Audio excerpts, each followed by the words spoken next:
Thank you very much, Doug. Good afternoon. It's great to be back and represent Purdue University.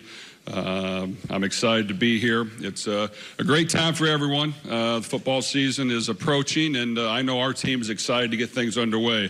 For us, last year was a success. I believe that we found a way to gain confidence as a team and believe that we could actually win and compete against very good opponents. And while we had our struggles in the middle of the season, without question, we finished with a bang. At one point, we were 4-6 and looking at where do we go next, and our team found a way to win the last 3 games and win the bowl game in dramatic fashion. And it was a great ending to our season, but it was a testament to our players and coaches who put in a lot of hard work, continued to believe that we could turn the corner, and without question, we have momentum coming into this season.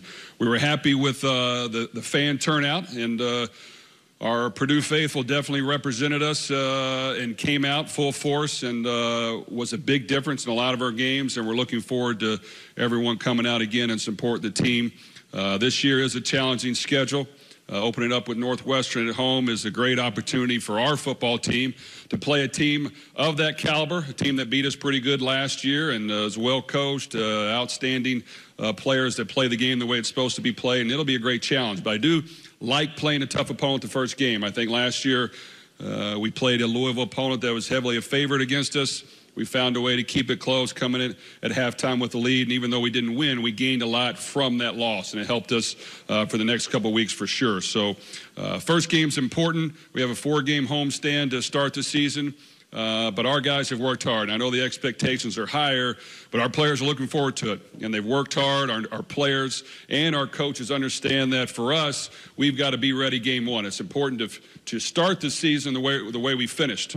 And sometimes that's hard to do, but there's got to be great focus. There's got to be great leadership amongst our team in order to get that done. I know today we're represented by 3 of our great players on our football team. On defense, Marcus Bailey, a great leader for us. On offense, David Blau and Elijah Sindelar, 2 great competitors that are competing for that top spot, but really improved as the year has went on, and they did a great job helping us win football games. The makeup of our team, we did lose some key guys on the defensive side of the ball, but we have 4 starters coming back. Marcus Bailey, Lorenzo Neal on the D-line, Jacob Thieneman in the secondary, Navon Mosley in the safety position as well. And I think those 4 guys will be a steady anchor to the defensive side. And we have some good young talent that you may not know the names, but I do think we have more depth, and they just got to gain experience. On the offensive side of the ball, we have more starters coming back, but at the same time, we need to get a lot better. And I do feel good about the progress we made, but we've got to find some playmakers, some guys that can stretch the field and find ways to make big plays, and hopefully we can get that done. Special teams were solid with their long snapper and kicker and punter coming back, and I feel good. This is an exciting time for us to be up here. Purdue football is excited to be in the mix, and we're excited that the expectations have risen, but I think our players will respond, and every game is going to be important to us, but we're looking forward to game 1. I'll open up to questions. Coach, we'll take our first questions on our left here in the middle. Hey, Coach, Sam McEwen from the Omaha World-Herald right here. What's 1 or 2 things maybe you know about the Big Ten going into this year that as a first-year coach last year you just didn't know and learned over the course of the season about the league and the way teams play in the league? Well, I tried to do a good job last year of studying our team when I got the job and then studying all the opponents. So I think I had a pretty good read on it, and I think it, for the most part, came true. Without question, the Big Ten is known for very physical, tough players on each team, but very good on defense, very solid defenses. And I think the best teams are not only good on defense, but they find a way to create some plays on offense. So for us, we made improvements on the defense side of the ball, but we needed to find ways to make more big plays. And I think for us, it's about getting more speed by finding ways to get them the ball. But there's about 4 or 5 elite teams in this league every year that are going to be right at the top, and it's up to us at Purdue and other schools to try to inch up that gap, shorten the gap a little bit, and hopefully we can get that done. I know last year we were competitive in games. hopefully this year we can find a way to win a few big games. But our home schedule is going to be difficult for us, which is good. It's at home, but we have some good opponents with Northwestern and Boston College, Missouri, Ohio State, Wisconsin, Iowa, and we've got our hands full. Coach, our next two questions will be on this side of the room on the right. We'll start here down front.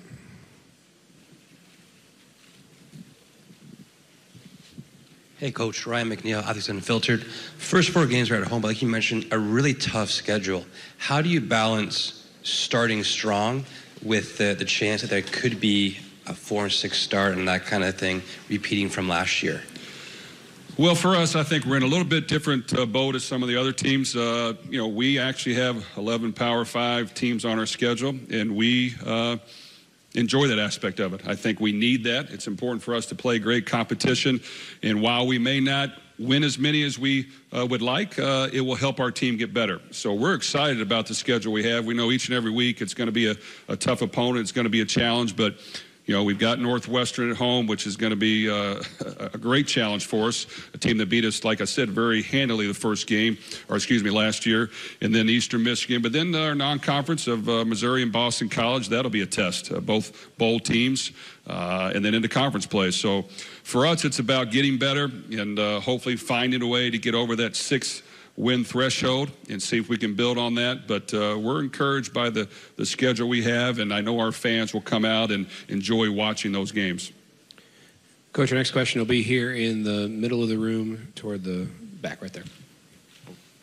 Bill Bender, Sporting News. Coach, it's pretty unique to bring 2 quarterbacks. In fact, I can't remember that happening in this event. But could you just talk about the strengths of both in their second year with you in the program?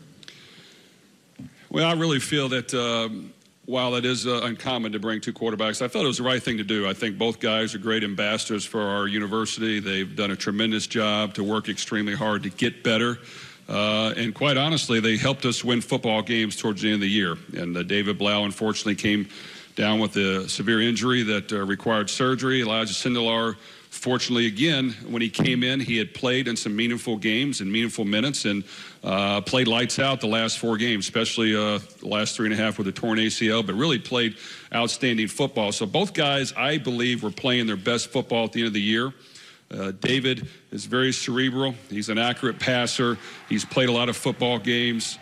He wants to win. He's a great teammate. I think all of our players respect him and know that if he's on the field, we have a chance to win. And Elijah, it's a little bit different. He's got a big arm. He can throw the ball vertically.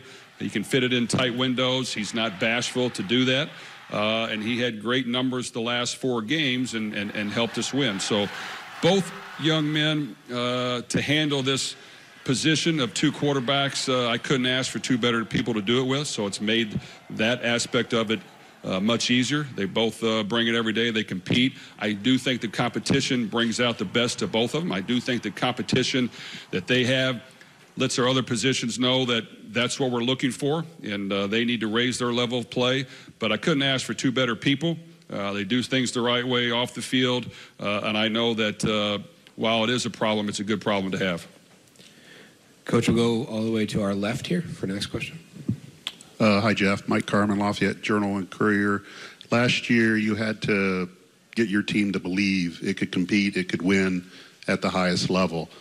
Is there a baseline now where you've cleared that hurdle, and have you seen that confidence throughout the summer and the offseason where you can get past that and move forward on other things?